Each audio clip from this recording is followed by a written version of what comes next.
Hello there, Ringside Crew. Hey dudes at Ringside Crew, this is Davian. Hey, it's Jenny Santana here. This is Alfie. This is the Savage Juggernaut, Tamaku. Ringside Ring! This is Thomas D. Bruff. This is Billy Starks. Mr. Chad Epic. Megan Mason. Hey everybody, Scotland's own Brody Adler. The headliner in charge, Marco Mania. This is your girl Charisma. Papa Dink, Brendan Dicker. This is According to Woods. Savannah Summers. I'm Shorty. Tasman Sass. You are watching The internationally known Dudes at Ringside podcast, hosted by Metal Geek and Joe the Panther Jr.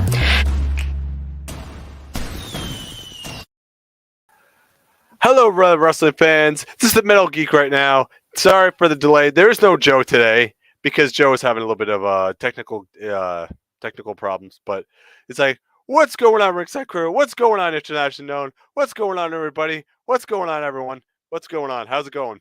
What's the Metal Geek? So I'm about to get the show started right now, and I'm about to introduce the guest. We're going to start off Lucha Month. This is a Lucha Month. We're going to have a feature a luchador every month. So let's give a warm Dudes at Ringside welcome to our guest tonight, El Johno. Hello, my man. How are we? How's it going, El Johno? How's it going? Yeah, very well, thank you. You're the first luchador to be on Lucha Month this month, so you know it is an absolute honor. So, who trained you, El Johno? So currently I'm training out of Fight Factory Wrestling, which is under Dutch, who I know you're familiar with. You've been on the podcast a couple of times now, I think. So he's primarily who I've been training with, but I've had the chance there to train with a few different people as well, because we regularly have sort of like different seminars on, or we get a chance to go elsewhere and train with some other guys as well across the country. Recently we're training with Philip Bedwell and Soraya Knight. I've had the training sessions with Robbie X as well. Awesome. So it's quite a wide base covered there. Yeah. So what's it like working with Dutch exactly? It's always good fun. We do learn quite a lot, but with the kind of guy he is as well. Even though it's you're serious when you need to be serious, but then when it comes to the point of where we can have a bit of a joke or we can have some fun whilst we're doing some training and things like that, it's always fun to do it as well. So it's a good working environment. Yeah. So how did you exactly get your start in the wrestling business, if you don't mind me asking? No. So with that, I'll give you sort of like the whole picture. There's a bit of a story to it all. So I only really got back into wrestling in itself at sort of about November 2020. And there was a period of time where I was off work and I was training in the gym with one of my friends, Brett Myers, who is a wrestler in his own right. And he'd been doing it for quite a few years and whatnot. And we'd just talk about wrestling and what shows had been on, like while we were training in the gym and whatnot. From that point, then I just asked him randomly one day, so like, how did you actually get started? Like, what do you have to do to get started? And he just goes, you just turn up. And I was like, surely not. I didn't really even know that there was the training school here in Lincoln. So from that point, he then put me in touch, via social media and that with Dutch, got me going on that basis. And then from that point, I've pretty much made Fight Factory a second home, just the amount of time I spent training there.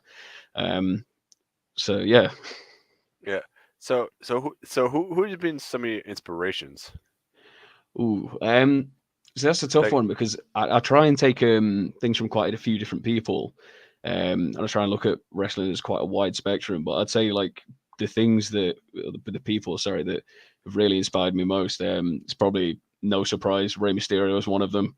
I look at Rey Fenix as well. I think he's absolutely incredible. And then you got people like Dustin Rhodes, Drew McIntyre.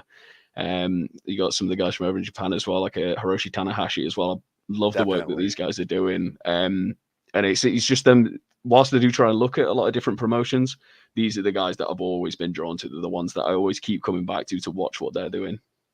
Definitely. So Hiroshi Tanahashi has got to be probably the best wrestler in the world today, man.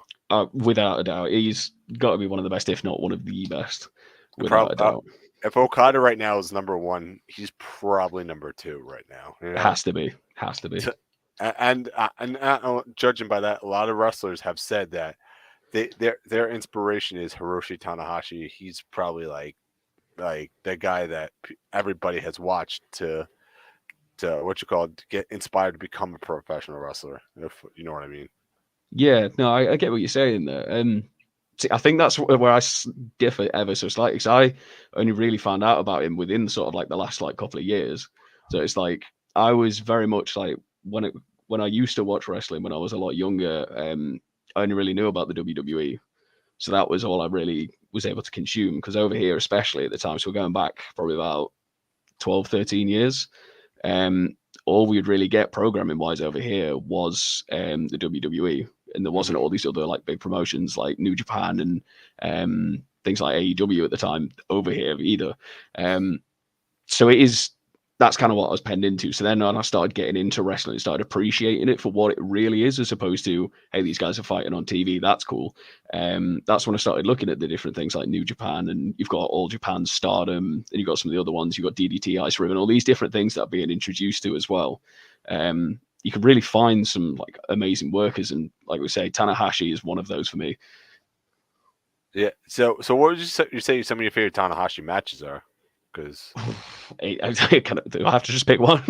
You can pick one. You don't have to pick one. You could top five. You can do a top five. Ooh, no, that's putting me on the spot now. I'd probably say this probably will sound a bit crazy, but his most recent match at Forbidden Door, that's probably my top match. Oh, with Moxley, that was a great match. I always enjoy his matches with Okada. His matches with Okada are probably have to be like, and I know everyone's gonna say the matches with Kenny Omega is probably and Okada the best matches, but Okada Tanahashi, classic New Japan stuff right there, man. Without a doubt, yeah. It's like you get those two in a ring, like regardless of who they're with, you're gonna get a brilliant match out of it. But you put them in together, you're getting gold right there. Yeah. So who are some of your dream opponents you would love to wrestle? Ooh, now that is a tricky one. See, for me, there's sort of like a short list in a sense. It's like it. Some people will probably think I'm kind of crazy for saying this, but for definite for me, the top guy for me at the minute that I want to wrestle, like I say, is my friend, the Swamp King, Brett Myers. He's working a promotion that's only about an hour away from me, but he's the guy who brought me into this business. He's a close friend of mine. He is the top of that list for me currently. But then again, on that list, I'd put Dustin at number 2, put Drew at number 3. The rest of it is all then just close contention for some of these other guys that I just love to just get in the ring with, Definitely. So what would you say your favorite food is? My favorite food. Yeah. It's an oddball question right now. So yeah, oddball question. No, that's what we like. My favorite food. Well, I have to convince myself that my favorite food is chicken and rice because we're athletes. We have to be on these diets, but without a doubt, it's always coming back to tacos.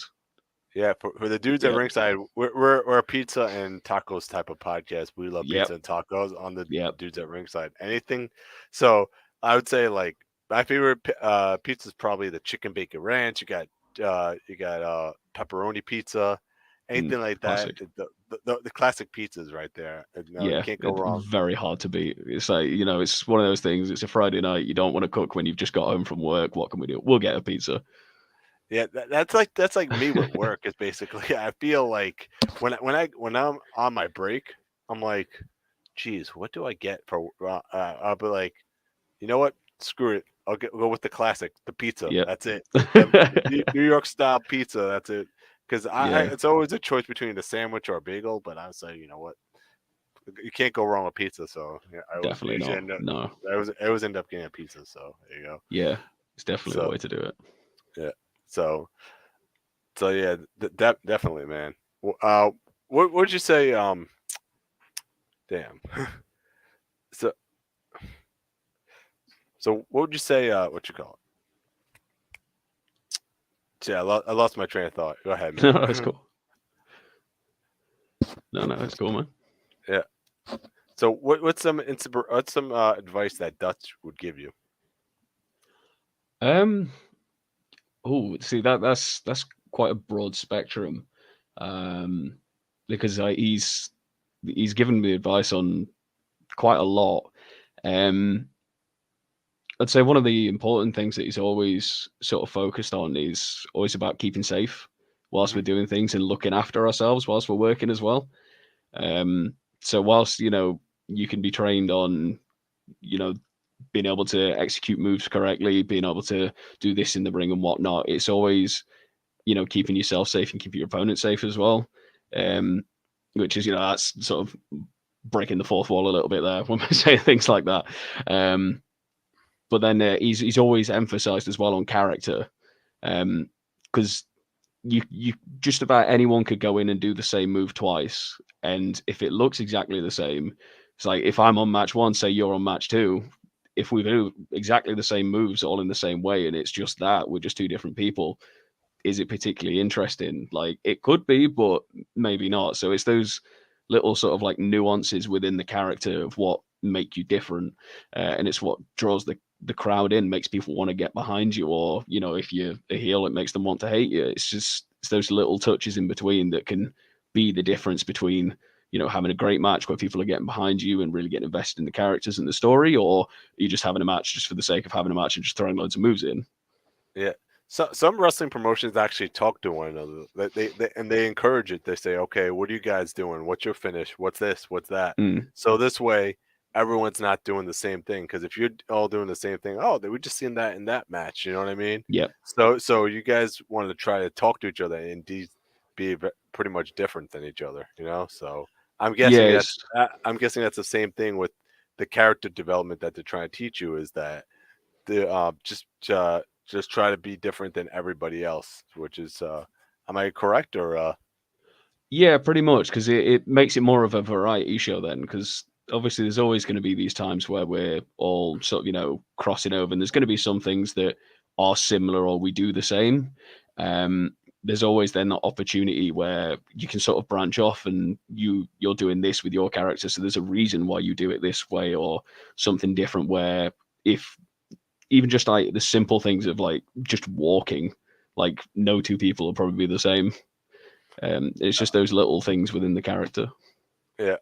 So that's our artist right there, Joe Alphabet. He's in the chat right now. So if you ever need some artwork right there, he's I right will hit there. him up. Yeah. You could always hit him up. He drew our logo. So and he could probably draw you like that too. So. Yeah, that'd be sick. So if you want to Instagram him, you can message him. He's a cool guy to have around. Yeah. Yeah. So what was I gonna say? Where's some dream places you would love to travel to that you have not traveled to yet? Ooh. Right now, I'd probably say America is probably top of that list. Yeah. I've never been over there. Definitely want to go. I can honestly see myself getting over there for probably one of the big events, like a WrestleMania or a Royal Rumble or something like that. Because even if I'm traveling somewhere for a holiday, I have to be doing something. I'm not one of these people who can just go and sit on a beach and just relax. I have to be going doing things. Yeah, I'd probably put America top of that list. And while if I'm in America, I may as well check out Canada and Mexico as well while we're there. Definitely. I'd have to do it. They may as well do a big round trip. Make sure I see everything. I would very much like to go out and see Australia and New Zealand. Definitely. I've known so many people that have been to them places, and they're always telling me, are you going to go check out this place in Australia, or New Zealand's so beautiful, the mountains there are crazy and things like that. So I want to go see that. I do want to go see China as well. I think the historical side of all that is crazy. Just some of the architecture there, it's beautiful. It's just so symbolic of everything. And obviously they've got the Great Wall there as well. I'd love to go and take a walk on that. I'm not sure if I could quite do the full thing though. It's quite a long way. It is a lot. So yeah. And then go on. No, I cut you off. So sorry. No, I was going to say that's pretty much everything for me. I've been quite lucky to manage to travel to a few places already. So yeah, what about yourself, man? Where have you traveled to exactly? So I've been to France, which was pretty nice. We got to go see Paris and things like that. So you get to see some of the big sort of tourist spots there. Been out to sort of Spain and Fuerteventura as well. So it's quite sort of picturesque islands. You've got, you know, you can just you take a boat over to one of the other islands while you're there, because it turns out all the Canary Islands are dead close. But it was like scorching hot when we went, so everything was just like, we're just going to stay in the pool the whole time. We're going to the water parks, and that's it. We'll come out at night when it all cools down. Jeez, man, it must have been scorching over there, right? Yeah, it was really hot. I think it was like upwards of 40 degrees Celsius like the whole time. So I'm not really sure what that comes across as in Fahrenheit, but it was very hot. Yeah, that's like Vegas in America right now. Vegas and Arizona over there, they could get to like 110 degrees over there. So you do not want to go to like the West Coast and like, well, not the West Coast, but like you don't want to go to like Arizona or like or Vegas during the summertime, because that's like 110 degrees over there. It's that sounds a bit too much. So me and Joe have been talking about it. Me and Joe actually we would love to travel to the UK. That's like a goal, because we have so much fanfare in the UK, and so much support in the UK, and it'll be great to see everyone that we actually talk to. You know what I mean? Yeah. So, no, it'd be fantastic to have you guys over. You know, especially come see some of the shows and that. So that's the thing that I didn't realize, especially before I really got into the business myself, is how many different wrestling promotions we do actually have here. It's like nearly every little town and city you go to, they've got one. So there'd be plenty for you to come over and see. Oh, geez, man. Because when even before I started this podcast, the only two promotions I knew about was Progress and Rev Pro, and Progress is kind of now with WWE now. So I don't know, any promotions right now that like. So now, and then I started doing research, and I'm like, wow, there's this promotion here, there's this promotion. There are quite a few British promotions than we thought. You know. Yeah, literally they are everywhere, and there's so much great talent in just about every single one. Like, I'm yet to see something where I've been, you know, where I haven't been pleasantly surprised by the quality of the matches they're putting on. Because it's like, I don't mean to say that in a bad way either. It's like you go to these like indie shows, you see them all over the place. You just think, yeah, we'll take a chance on this one, and you go and watch it, and I come out and I'm like, that was great. These are, you know, some really talented guys. Like, why are they not everywhere, sort of thing. So. That's like me and Joe when we went to VPW. Me and Joe went to VPW. We knew nothing about this promotion. Just bought the tickets just to say, okay, we'll support the promotion, you know. And me and Joe are hooked on this promotion. I pretty much go to every single show now. So it's like, it's always like, you always want to take a chance on these local promotions, because these local promotions, you never know, could be those hidden gems right there, and say this promotion was really good. And these guys are all on fire. Yeah, definitely. It's like sometimes you don't know what you're going to get, but I feel like even if you know nothing about them, it's still good fun to go and just watch a wrestling show, just because it's a live show. You know, you get in that atmosphere regardless of, you know, what kind of matches they're putting on or what kind of talent they've got either, because it's always a good time, I find. Exactly. So did you happen to catch the Clash of the Castle, or because I want to know what your thoughts on the Clash of the Castle was? Yeah, so we actually watched that live yesterday. We did debate, you know, potentially getting tickets and going to watch it. But sort of where we are, it's a doable drive. You're looking at maybe about 3 hours from where we're based. But just with the amount of traffic that would have been going into Cardiff, and, you know, the to do of getting tickets and everything, because you know, as we were just talking about before, you know, it was like 70,000 people registered for tickets in the first day. So it was like, are we going to take that chance? We were sort of like, no, we'll watch it at home. We'll watch it at home, exactly. Yeah. So we stayed in and watched that one, and, you know, genuinely, it was a fantastic show. I don't think I can really say there was a bad match on that card either. You know, I enjoyed the whole thing. But yeah, it's like just sort of there. I had high hopes for it, because I feel like that they really wanted to make it a big show, with it being the first one in the UK in 30 years. So I feel like they really pulled out the stops for it, and, you know, tried to make sure that everything on there was just bang on for everything. Exactly. Even that opening match, the 6-woman tag match, was actually really, really, really good. And yeah, I enjoyed that. That they all delivered in that match, and then you got to see Walter and Sheamus, and it's like, that's the match I didn't think I needed until now, and I'm like, Holy Yeah. crap, man! So I mean, been meaning to ask you. Now, is Cardiff, is that like all castles or is that like a city? Oh, Right. like So they subscribe like they described on the actual video package. Is that So a lot of the places in the UK, especially like the cities that have castles or anywhere there is a castle, the way it sort of goes now, you'll get the area where the castle is in itself, and that's normally then if it's still good enough to stand by itself and they don't have to worry about anyone getting injured, then they'll have it open as like a tourist attraction essentially. Or as much of it as they can, and you get sort of like the older area around that. But then they tend to build the cities around it. I won't lie, it's been a very long time since I've been to Cardiff, so I'm assuming it's quite a similar thing to you get like Edinburgh or personally where I'm living now in Lincoln. Ours is quite the same. So we've got a castle here as well. You get the castle itself, the area around it will still be quite old fashioned in some of the buildings in a sense. And they try and keep it that kind of way so it's not sort of taken away from the place in itself. But then as you sort of travel further out, you will then get the city as it is. so it's like basically you have like basically it'll be like kind of like upstate New York kind of in a way. You'll get like the big city, and then you go upstate to like Albany, and it's like all mountain up there, kind of. A little bit like that, yeah. So it's like whilst it's all still there, you've got the city within the view of it. You go out just a little bit, and then there's this castle just sitting there. Yeah. That's insane, dude. So what was your favorite matches from the Clash of the Castle? You'd say. Ooh, right. I mean, being a massive fan of Drew and just the fact that I literally for that main event, I was sat on the edge of my seat the whole time, like my heart was going. I'd have to say Roman and Drew would probably take the match of the night for me. Then I'd probably put it as a second for that, the Mysterio match, just because that I didn't expect the ending to that whatsoever. Without giving away too much, just in case there's anyone watching who hasn't seen it, it was a phenomenal match. Just the way it was set up, I really enjoyed it, and it was good to see Edge and Ray back together as well after so many years.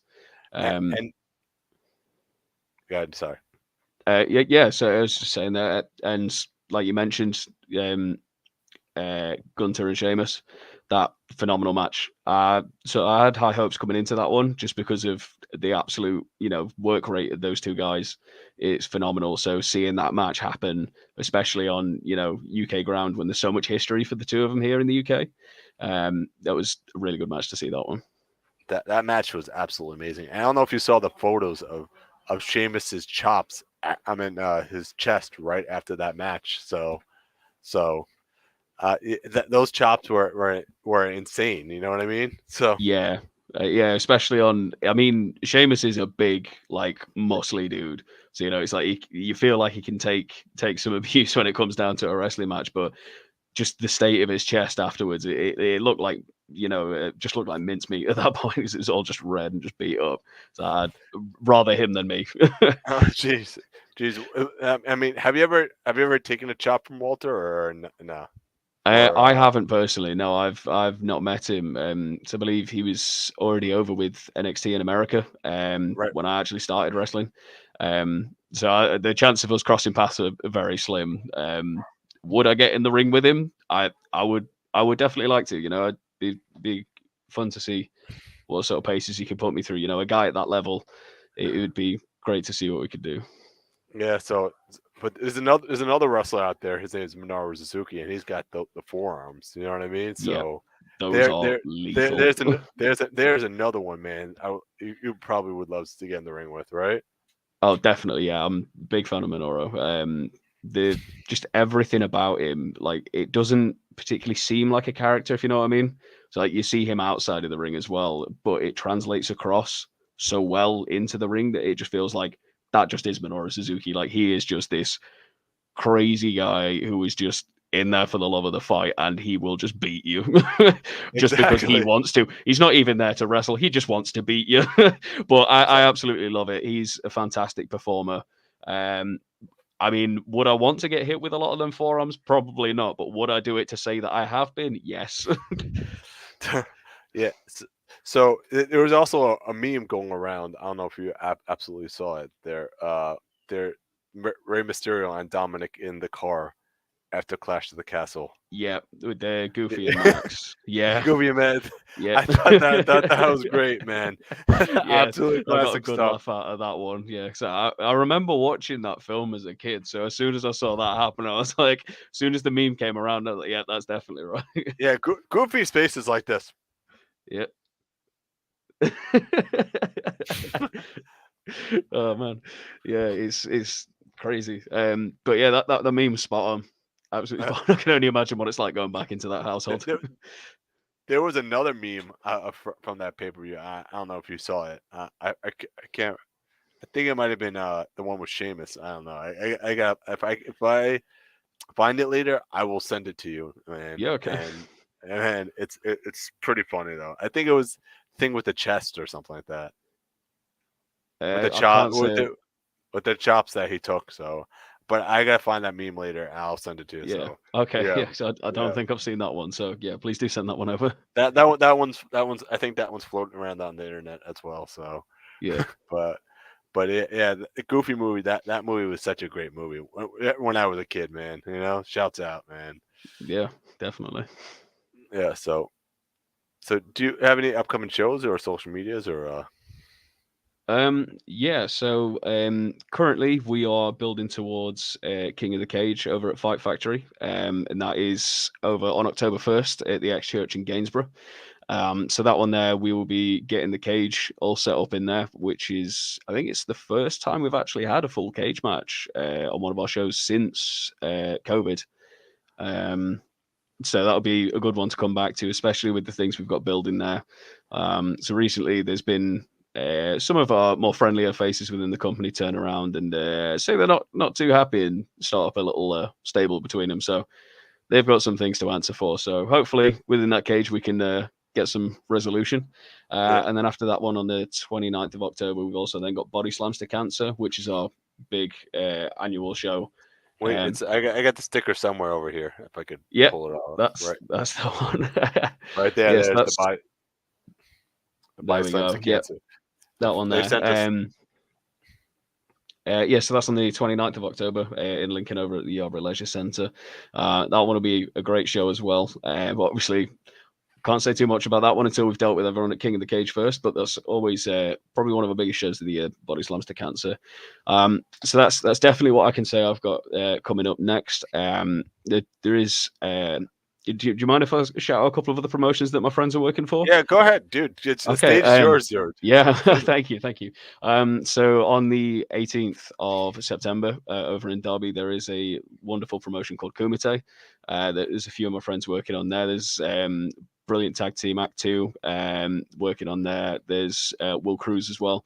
It's always brilliant to get to see them wrestle. And then on the 24th of September, there's Future Wrestling over in Sutton and Ashfield. And that's, like I say, where my friend Brett Myers, that's where he's currently working. He's their champion currently as well. So just wanted to give a little shout out to those guys as well. Definitely. And make sure you check out those promotions and check out El Johno, man. He's a great wrestler. So, you know. Thank you. And by the way, have you ever heard of the promotion Outcast Pro Wrestling or? I've heard the name floated about, but I'm not too familiar with it. Okay, so just gonna ask if you heard of it, but we got some shouts out in the chat right now. So Big El Johno, what a champ! So. That's fantastic. Yeah. I'm hoping to get that title back eventually. Sadly, been without my title for a little while now. Yeah, so don't worry, you'll get it, man. Because we have this thing called Dudes at Ringside Magic. Right after somebody comes on our podcast, good things happen, like they win a championship or they get signed or something, man. I'm hoping so. I hopefully good things happen to you, man, and I hope fingers crossed for El Johno, man. Yeah. Oh, thank you so much. All right. So, do you have any social medias or Yeah, so you can find me on Instagram and Twitter at Johno Wrestling, all one word. And then I believe my Facebook account is, I think it's a page set up in the same name, but I had to change some things on it. But essentially my Facebook page is a mirror of my Instagram, so don't worry too much. But yeah, so it's at Johno Wrestling on Instagram and Twitter. All right. So, El Johno, I want to thank you so much for coming on the podcast. Thanks so much for taking the time out of your busy day come on the podcast today. So It's not a problem whatsoever. It's been an absolute pleasure being here.